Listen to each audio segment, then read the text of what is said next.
পুরস্কারের পরবর্তী ক্ষেত্র হচ্ছে সমাজ সেবা বা জনসেবা। পুরস্কার পাচ্ছেন ডক্টর জাফরুল্লাহ চৌধুরী, মরণোত্তর।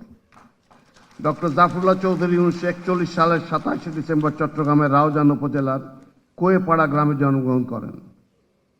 তিনি বিলেতে রয়্যাল কলেজ অফ সার্জনস থেকে 1947 সালে FRCS প্রাথমিক পর্ব শেষ করেন।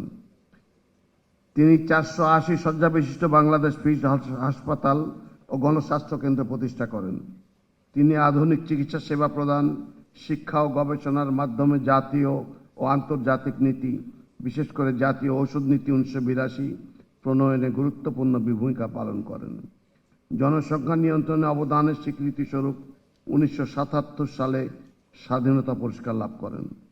এছাড়াও তিনি রেমন ম্যাগসাইসে পুরস্কার, বিকল্প নোবেল হিসেবে পরিচিত রাইট লাইভলিহুড পুরস্কার, ইন্টারন্যাশনাল পাবলিক হেলথ হিরো এবং মানবতার সেবার জন্য সম্মানসূচক ডক্টরেট ডিগ্রি লাভ করেন। 2023 সালের 11 এপ্রিল তিনি মৃত্যুবরণ করেন।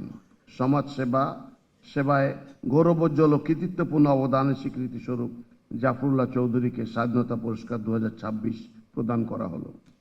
তার পক্ষে পুরস্কার গ্রহণ করার জন্য তার পুত্র জনাব বারিশ হাসান চৌধুরীকে অনুরোধ করছি।